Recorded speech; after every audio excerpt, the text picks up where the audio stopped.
Are you tired of $70 games?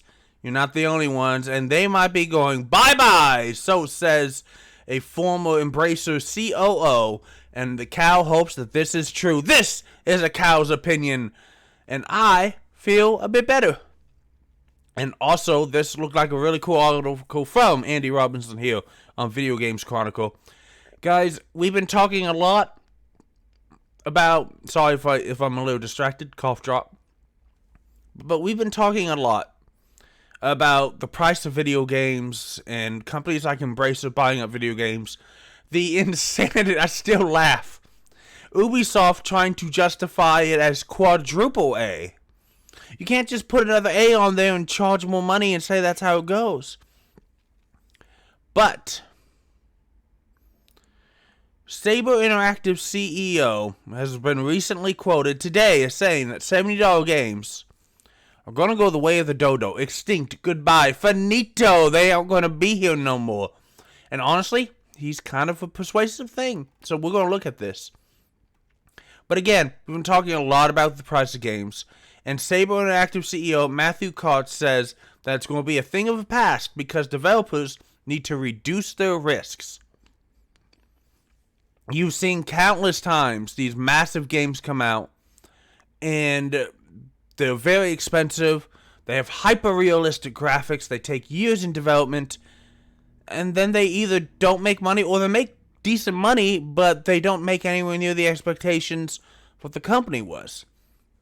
So, from an interview with IGN, Koch has said that Saber, now that it's been divested from the terrible Embracer, which, hallelujah, these guys are making Space Marine 2, and I don't want them screwed by Saber. But he was talking about, like, what Saber's going to do now that they're by themselves and what they're going to do. Now, Saber has some really great studios, like Nimble Giant, which makes Star Trek Infinite, and 3D Realms, which is Iron Fury. And potentially they might be getting 4A Games, which is Metro series. So this is a good pedigree. These are guys who know how to make a great game, how to sell a great game, and what you need to do. Now, Koch has been giving the great example of Helldivers 2 as an example of the middle market game that he really wants to emulate. And told IGN that Space Marine 2 is going to retail for $70, but because he's worried that audiences would see a cheaper price as emblematic of poor quality. I don't think that's actually something he needs to worry about, because Helldivers 2 doesn't retail for $70. And nobody thinks it's bad quality. Helldivers 2 is chef's kiss. Is a beautiful game that depends on just really good premise, really good controls, really fun gameplay, the ability to play with your friends, and if you've been... I highly encourage you guys to follow Helldivers 2 on Twitter. Their community team is not only great about, like, patches, updates, bounds changes, new features, but they really get into the lore, the story of the Super Earth, and just, you know, helping people, like, get into it. It's so over the top. It's so amazing. I really feel that these guys deserve like an animated series on Netflix or Amazon or something because it's just fantastic. Recently, they defeated the automatons who have come back. So, you know, that's a thing. But Koch is also quoted, and this is the quote that made me really happy. I think that as games become more expensive to make, the $70 title is going to go the way of the dodo. I do. I just don't think it's sustainable. Look, you remember the hype for Cyberpunk, which I actually think ultimately performed okay. But when the expectations are so high and so much money is put into one title, it's hugely risky for the company that's doing it. What if it fails? You remember what happened with Ubisoft a couple years ago? All their titles slipped out of the year, and then all of a sudden they were in an entirely different place. It's hard to recover from that. I think the market is going to shift to development which is not necessarily lower quality, excuse me for a second, but there's going to be an emphasis on trying to find ways to reduce costs. Now, this is definitely something, as the article notates, because there have been thousands of job cuts in the game industry in the last year and a half. And a lot of it is because they think that they're going to make $1 billion on this AAA game. but the gameplay sucks. Or it's fine and it's fun and it finds an audience, but they thought it would sell like millions, if not 10 million or more copies than it actually does. And when you budget your entire thing on mass sales, that are almost impossible to achieve, ladies and gentlemen, boys and girls, nerds of all ages, you are my people. But when you base your company, that's, you and I think that, well, why didn't you just understand that? Companies have to, years out, predict sales. And when you have sky-high expectations, you're not setting yourself up for success, because you can meet them, and then you just did as well as you thought you did. If you did pretty good but not near the expectations, you're still losing money. And God forbid if you fail with all that money invested in one game. This is showing my age a bit, but Square Enix, and even back when it was just Squaresoft, guys, they released many really good RPGs a year. Right now, Square Enix is kind of like just betting in on Final Fantasy Remake.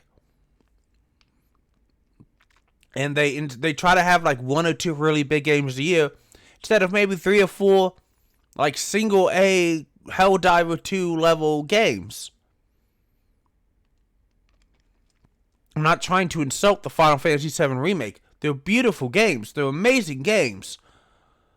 But even Japan was surprised that it didn't sell as well in Japan as they thought it would. And it's so decently here in North America. But they were like, oh, we were kind of hoping for more. And it's like, but it sold well. Also, it's a cool battle system.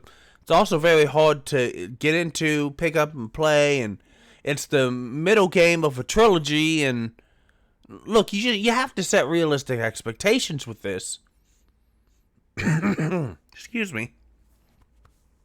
Which means that you also have to understand that you can't just bet that we're going to sell 50 million copies. There's only one Grand Theft Auto. And that's like years of development, and it still gives you an open world and an online mode and all kinds of stuff. Anyway, to end this, I think that there's going to be a real shortage of game content over the coming few years. You've seen how many layoffs there's been. You know how many games have gotten killed. But we have a lot of good projects going on that I'm proud of. And that I really, really feel strongly about. So yeah, he's not wrong, guys. The companies that are able to produce games like Helldivers 2, games like Unicorn Overlord. Now, some of you are laughing at me. Unicorn Overlord just announced that they had hit 500,000 in sales. They can't keep the physical. I think it sold out maybe 3 times in Japan at retail, and at least once in America. They can't keep it on the shelves. And this is a game.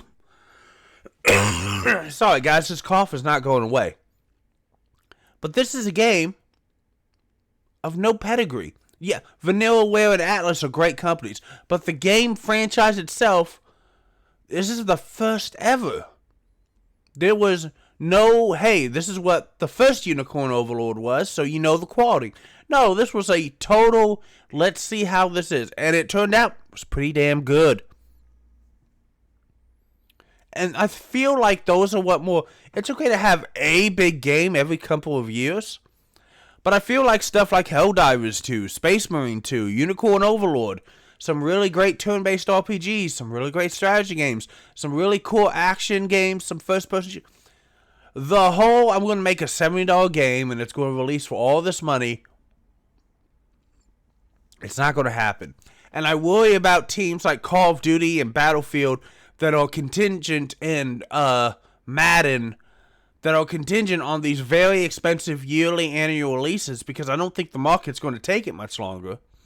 I think that there's sticker shock, and I think that there's people upset about it. And there was another article recently that maybe we should do a video about, that over the past year, we spent more time, we meaning gamers, we spent more time playing with games that had not come out in 2023 than games that did come out in 2023. And as somebody who's been going through Super Robot Wars W on his own time, which is a very old game, but a very good quality game, I can kind of understand it, because you're looking at all these expensive things and you're like, it's not really worth the price. I'll wait until it goes down and I'll get it then.